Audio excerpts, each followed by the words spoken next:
एक गांव में चुड़ैल का साया था। वो रूप बदलकर सुंदर लड़की बनकर लड़कों से बात करती, उसके के बाद उस लड़के को मार डालती।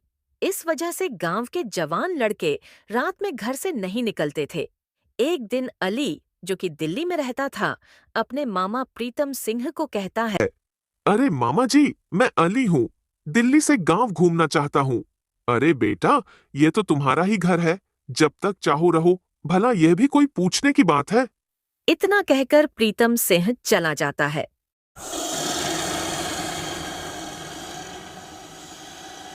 एक बार की बात है, दिल्ली शहर में अली नाम का एक प्रॉपर्टी डीलर रहता था।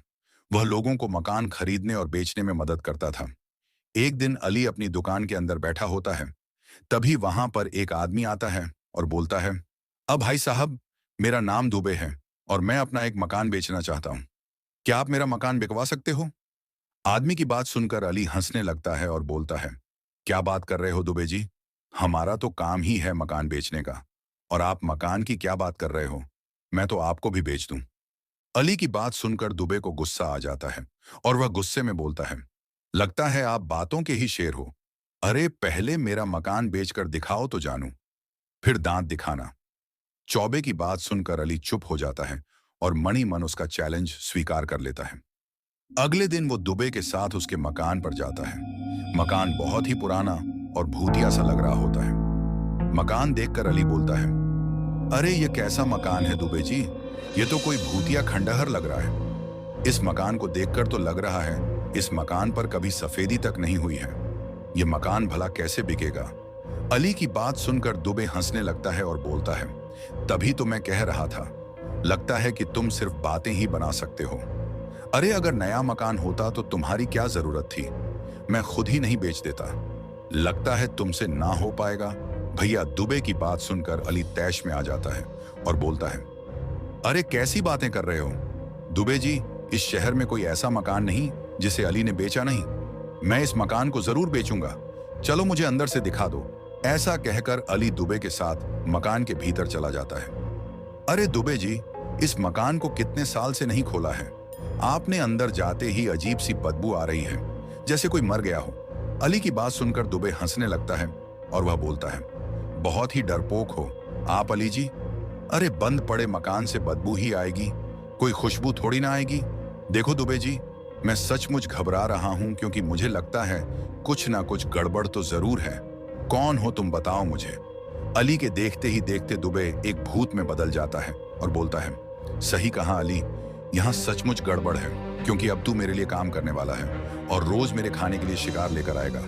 ऐसा कहकर भूत अली की आंखों में देखता है और अली को सम्मोहित कर लेता है। अली सम्मोहित होने के बाद अपने घर जाता है। घर पर अली की पत्नी शबनम और उसका बेटा बंटी उसका इंतजार कर रहे होते हैं। अरे कहाँ रह गए थे आप? मैं कब से तुम्हारा इंतजार कर रही थी। देखो, बंटी ने भी कुछ नहीं खाए। लेकिन अली शबनम को कोई जवाब नहीं देता और अपने कमरे में जाकर सो जाता है।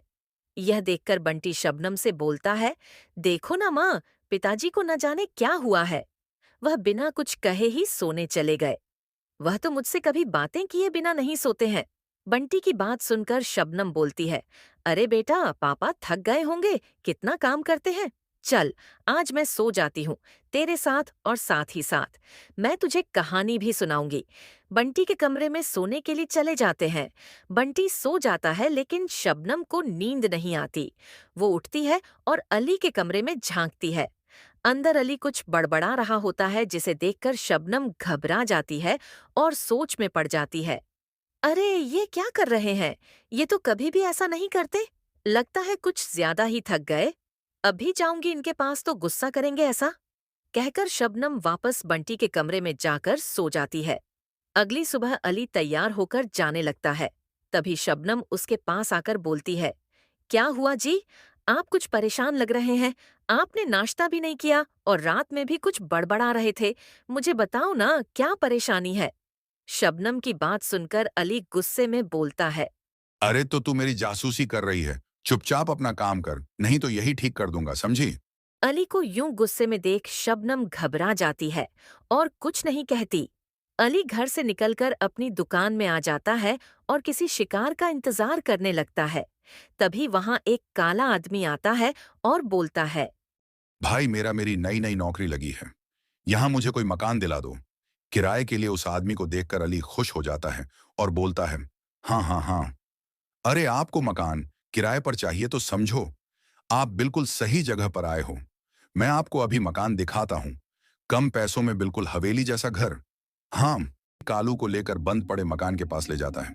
अरे जी, इससे बढ़िया और आलीशान मकान इतने कम किराए में और कहीं नहीं मिलेगा। यह मकान तो महल है। महल? हाँ। लकी की बात सुनकर कालू बोलता है, अरे भैया, खाली तारीफ ही करोगे या फिर मकान भी दिखाओगे? कब से बोले ही जा रहे हो, चलो आगे से हटो, मैं भी तो देखूं कैसा होता है।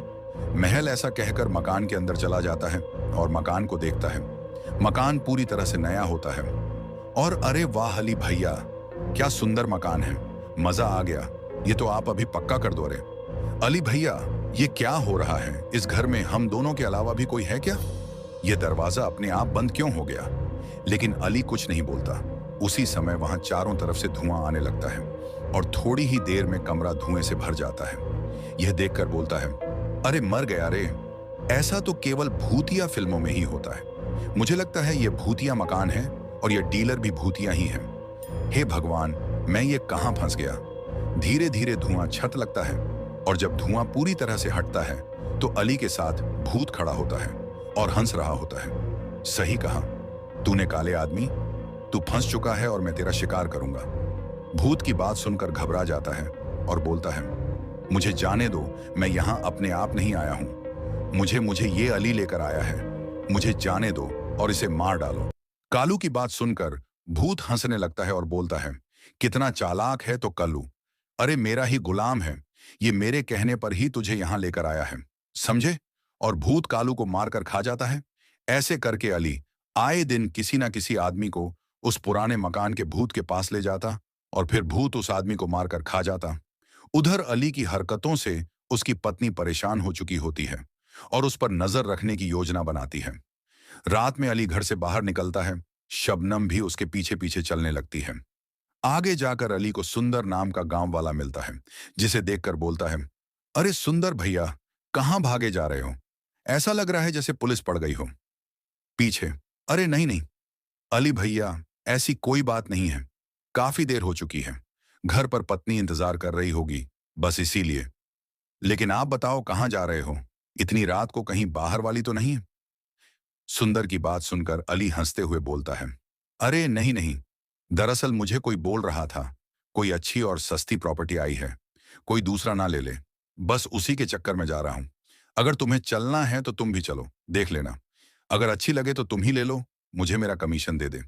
अली की बात सुनकर सुंदर लालच में आ जाता है और अली के साथ चल पड़ता है। अली उसी पुराने घर के अंदर सुंदर को ले जाता है। सुंदर को देखकर भूत वहां आ जाता है और बोलता है, वाह अली, तू तो सही में बहुत ही जबरदस्त आदमी है, रात में भी शिकार पकड़ ले आया, दिल खुश कर दिया। अरे अरे अरे अली भैया, अरे तुमने ठीक नहीं किया, मुझे इस भूत के सामने फंसा दिया। सुंदर की बात सुनकर अली बोलता है, सुंदर मेरे भाई, मुझे अपने परिवार की जान बचाने के लिए यह सब करना पड़ रहा है, मुझे माफ कर देना। ऐसा कहकर अली वहां से चला जाता है और भूत सुंदर को भी मारकर खा जाता है। यह सब शबनम अपनी आंखों से देख लेती है। तो यह सब इस भूत महाराज का क्या धरा है? मेरे डरपोक पति को डरा धमकाकर फंसा रखा है, मैं इसे छोड़ूंगी नहीं, अभी जाती हूँ पीपल वाले बाबा के पास। ऐसा कहकर शबनम सीधा पीपल वाले बाबा के पास पहुंचती है और उन्हें सारी बात बताती है, जिसे सुनकर बाबा कहते हैं, तुम चिंता मत करो बेटी, मैं अभी उस भूत के बच्चे का इलाज तुम्हें देता हूं। ऐसा कहकर बाबा को सिंदूर देते हुए बोलते हैं, बेटी, यह हनुमान जी को लगाने वाला पवित्र सिंदूर है, यह उस भूत के ऊपर छिड़क देना, फिर देखना इसका कमाल। जाओ, हनुमान जी सब मंगल करेंगे। फिर शबनम वहां से घर आ जाती है और रात का इंतजार करने लगती है। रात में रोज की तरह अली निकलता है, लेकिन उसे कोई शिकार नहीं मिलता और वह भूत के पास जाता है। भूत उसे खाली हाथ देखकर गुस्से में बोलता है,